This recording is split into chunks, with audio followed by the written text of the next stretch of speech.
जय श्री कृष्णा दोस्तों आज हम बात करने वाले हैं उस सच्चाई की जिसके कारण लाखों रिश्ते आज धीरे धीरे टूट रहे हैं। और वो सच्चाई ये है कि जब पत्नी अपने पति से भावनात्मक और शारीरिक रूप से दूर हो जाती है तो आखिर उस रिश्ते में ऐसा क्या होता है। क्या ये केवल शारीरिक दूरी है या इसके पीछे कोई गहरी आध्यात्मिक वजह भी छिपी है। दोस्तों हर रिश्ता शुरुआत में मधुर यानी मीठा होता है। पति और पत्नी दोनों एक दूसरे में अपनी खुशियां और अपना संसार देखते हैं, लेकिन धीरे धीरे जिंदगी की जिम्मेदारियां, अपेक्षाएं और अहंकार उस प्रेम पर पर्दा डाल देता है। जब पत्नी भीतर से आहत होती है, जब उसे लगता है कि उसका सम्मान, उसकी भावनाएं या उसकी ज़रूरतें समझी नहीं जा रही, तो वो धीरे धीरे भीतर से सिमटने लगती है। वो संवाद यानी बातचीत करना कम कर देती है।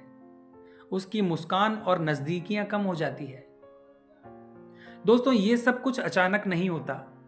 ये एक धीमी और भावनात्मक टूटन है जो दिन प्रतिदिन बढ़ती जाती है। दोस्तों हमारा भारतीय दर्शन कहता है कि पति पत्नी केवल शरीर का ही नहीं बल्कि ऊर्जा का भी मेल होता है। उनके बीच एक जीव ऊर्जा यानी लाइफ फोर्स का प्रवाह चलता है, और जब यह प्रवाह रुक जाता है तो दोनों के भीतर एक अपूर्णता जन्म लेती है। पति बेचैन होता है, क्रोधी बनता है, और पत्नी भीतर से थकान, उदासी और मानसिक असंतोष महसूस करने लगती है। ये वो स्थिति है जिसे तंत्र शास्त्र में ऊर्जा विच्छेद कहा गया है। इसमें दोनों का शरीर तो पास होता है पर आत्माएं दूर हो जाती है। दोस्तों जब पत्नी अपने पति को भीतर से स्वीकारना बंद कर देती है तो उसके शब्दों में मिठास नहीं रहती, उसके व्यवहार में दूरी आ जाती है और पूरे घर का वातावरण धीरे धीरे ठंडा पड़ जाता है। पति इस बदलाव को केवल शारीरिक दूरी के रूप में देखता है, लेकिन असल में यह भावनात्मक असंतुलन का परिणाम होता है।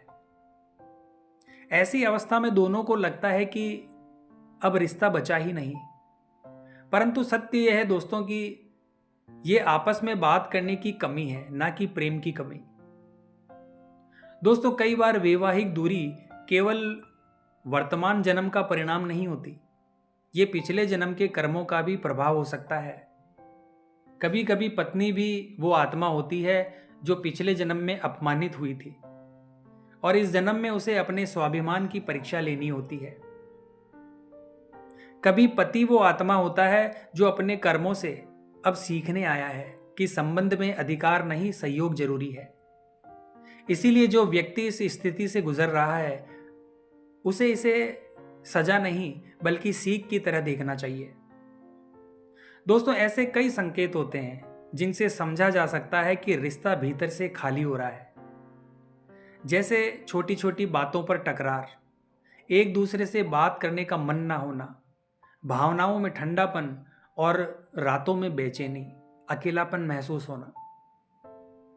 दोस्तों ये संकेत बताते हैं कि रिश्ता ऊर्जा स्तर पर मदद मांग रहा है। अब सवाल ये उठता है दोस्तों कि क्या इस स्थिति का कोई हल है? बिल्कुल है दोस्तों, और वो किसी बाहर के व्यक्ति के पास नहीं बल्कि आपके भीतर है। दोस्तों सबसे पहले आपस में बातचीत करें, और वो भी दिल से, बिना आरोप प्रत्यारोप के। एक दूसरे से कहें कि मुझे तुम्हारी जरूरत है, मैं तुम्हें समझना चाहता हूं।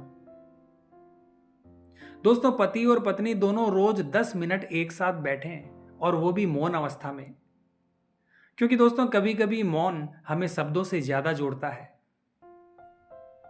दोस्तों स्पर्श की ऊर्जा को पहचानें। पत्नी के कंधे पर हाथ रखना, उसे अपनापन महसूस कराना, ये रिश्ते में नया जीवन भरता है। हमेशा ईश्वर से कहें, हमें समझने की शक्ति दो, सहने की शक्ति दो। हर दिन एक दूसरे के लिए आभार व्यक्त करो।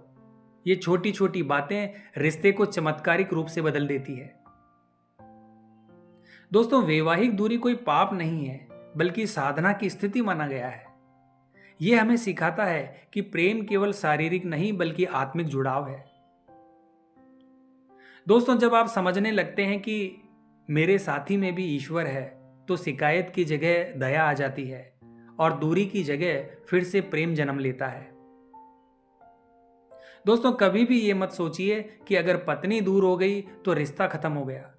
नहीं दोस्तों, इसका मतलब है कि अब रिश्ता आपको कुछ सिखाना चाहता है। अगर प्रेम सच्चा है तो समय के साथ वो लौट आएगा। बस आपको अपनी ऊर्जा को शुद्ध रखना है, अपने विचारों को प्रेममय बनाना है और भीतर यह विश्वास रखना है कि जिसे ईश्वर ने जोड़ा है उसे कोई अलग नहीं कर सकता। तो दोस्तों, अगर आपको ये वीडियो मददगार और उपयोगी लगा है तो इसे लाइक करें और अपने दोस्तों के साथ शेयर करें, क्योंकि हो सकता है किसी के घर में आज वही दर्द हो जो आप झेल चुके हो। तो आज की वीडियो में बस इतना ही दोस्तों। मिलते हैं फिर इसी प्रकार की अगली वीडियो के माध्यम से। जय हिंद, जय भारत।